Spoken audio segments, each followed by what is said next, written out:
आप में से अधिकांश व्यक्ति जो हमारे इस चैनल पे जुड़े हुए हैं, हमारे चैनल को सब्सक्राइब किए हुए हैं, उनमें से ज़्यादातर लोगों का संबंध खेती-बाड़ी से है।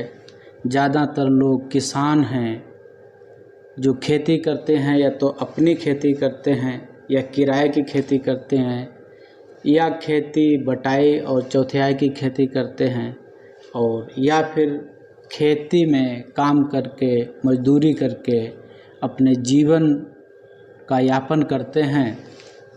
तो आज का ये वीडियो मैं किसान भाइयों के लिए समर्पित कर रहा हूँ और आपसे गुजारिश करता हूँ कि वीडियो को आप लोग छोड़ के मत जाया करिए, पूरा वीडियो देख लीजिए।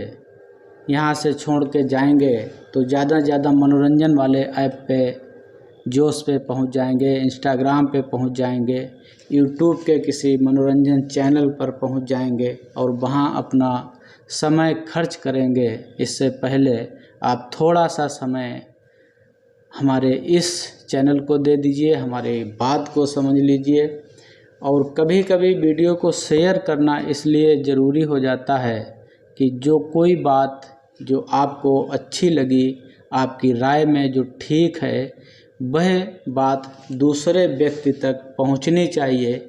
उसको पहुंचने का एक ही साधन है कि हम इस वीडियो को शेयर करें।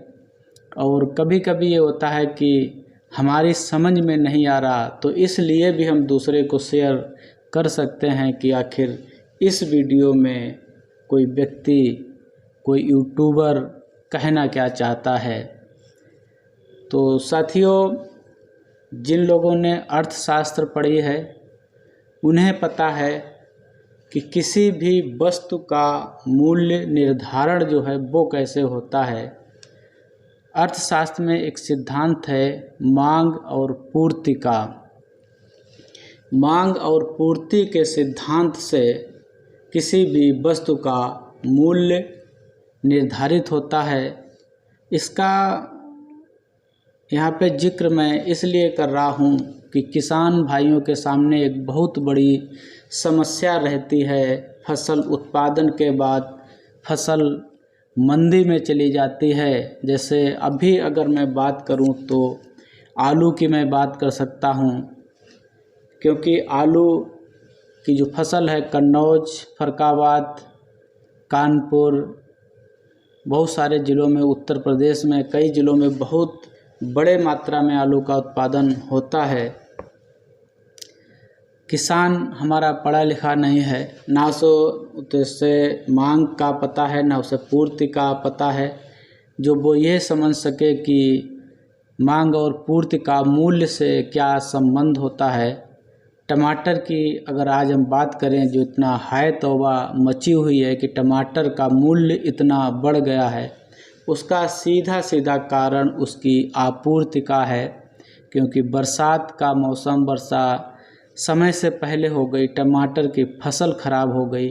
जब टमाटर की फसल खराब होगी तो ये निश्चित है कि उसका उत्पादन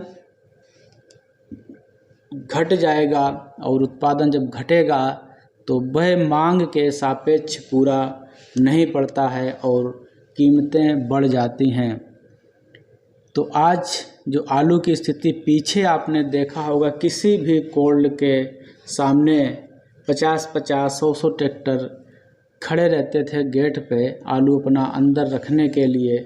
आज पूरे कोल्ड जो भी हैं सब भरे हुए हैं, लेकिन आलू की मांग इतनी बाज़ार में नहीं है कि उसका ठीक से मूल्य किसान को मिल सके। क्योंकि किसान कभी भी अपना सही आकलन नहीं करता है कि उसकी फसल जो उत्पादित हुई है, जो फसल उसके घर में आई है, उसका वास्तविक लागत मूल्य क्या है। क्योंकि कभी भी वह लिखा पढ़ी नहीं करता है, वह इतना पढ़ा लिखा नहीं होता, या जो भी समझें आज के समय में। क्योंकि किसान की अपनी ज़रूरतें होती हैं, वो सिर्फ ये चाहता है कि कैसे भी ज़्यादा से ज़्यादा फसल उत्पादित हो और ज़्यादा से ज़्यादा उसके घर में पैसा आए। क्योंकि उसे अपना घर भी बनवाना होता है, अपनी बेटी की शादी भी करनी होती है, बच्चों को पढ़ाना भी होता है। बुजुर्ग माँ बाप की देखभाल भी करनी होती है। तो सिर्फ एक मकसद होता है कि ज़्यादा से ज़्यादा फसल को हम उत्पादित करके हम अपने समस्याओं को ख़त्म करें। लेकिन किसान के सामने समस्याएं कभी भी ख़त्म नहीं होती हैं। उसका कारण वही है क्योंकि प्रकृति से जुड़ी हुई उसकी उत्पादन प्रक्रियाएं हैं। तो मैं यहाँ पे जो अर्थशास्त्र की एक बात कह रहा था कि लागत का वस्तु की जो मूल्य का निर्धारण होता है वो वस्तु किसी की मांग और पूर्ति के सापेक्ष होता है। तो हमें इस बात को समझना चाहिए। अगर लोग हल्ला करें तो करते रहें। जो मैं कहने जा रहा हूँ वो संभव नहीं लगता कि लोग ऐसा कर सकते हैं, लेकिन फिर भी हमें अपनी बात रखने में कोई संकोच नहीं है। अगर किसान की आर्थिक स्थिति सुधरेगी तो देश की आर्थिक स्थिति सुधरेगी, क्योंकि किसान के घर में जब पैसा आता है तो वो बहुत सारी चीज़ों की खरीदारी जाके बाज़ार में करता है और बाज़ार दौड़ने लगता है। तो हमें सरकार को चलाने वाले अधिकारियों को, नेताओं को यह समझना होगा कि हमारे इस देश में 70% जो रोज़गार है, जो जीवन यापन है लोगों का, वो कृषि से आधारित है। अगर कृषि व्यवस्था हमारी मजबूत होगी, कृषि बढ़िया से होगी, बढ़िया से उसकी लागतें निकलेंगी तो हमारा किसान समृद्ध होगा। जब किसान समृद्ध होगा तो वो देश भी समृद्ध होगा।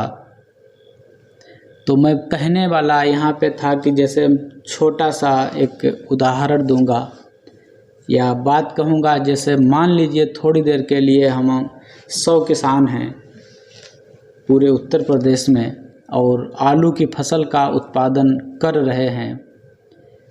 100 किसान अपनी सारी ज़मीन पर इतना आलू उत्पादन कर देते हैं कि बाज़ार में उसकी जो मांग होती है, मांग के सापेक्ष उसकी पूर्ति ज़्यादा वहाँ पे हो जाती है, जिसके कारण उसका मूल्य घट जाता है और वो सस्ते दामों पे बिकने लगती है। अगर वो सारे लोग ये फैसला कर लें कि हम में से हर व्यक्ति जिसके पास जितनी भी खेती है, चाहे 100 बीघा हो, 50 बीघा हो, 5 बीघा हो, अपनी खेती का कुल वो आधी खेती पे ही उस फसल को करेगा जो लगता है कि उसमें ज़्यादा उसको मूल्य मिल जाएगा।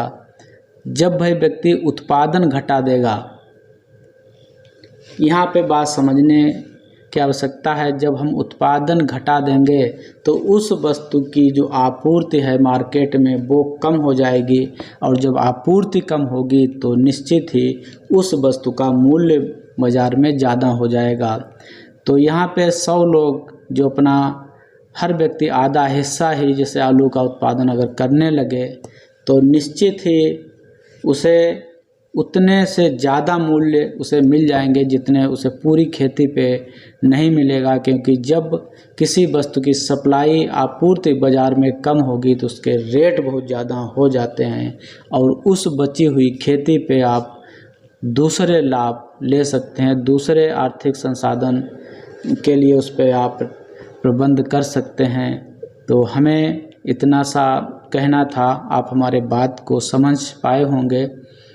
वीडियो को शेयर करिएगा और हमसे जुड़े रहने के लिए हमारे इस चैनल को सब्सक्राइब कर लीजिएगा। किसान की दुर्दशा कभी बाज़ार पे निर्भर है, कभी सरकार पे निर्भर है, कभी मौसम पे निर्भर है, कभी अपनी खुद की गलतियों पे निर्भर है।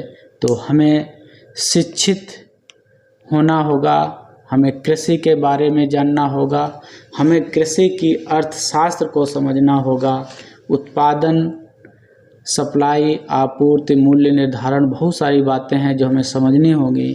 अगर हम वो नहीं समझ पाएंगे तो हम नुकसान उठाते रहेंगे, हम उत्पादन करते रहेंगे लेकिन उसका मूल्य नहीं मिलेगा, हम बराबर नुकसान में चले जाएंगे।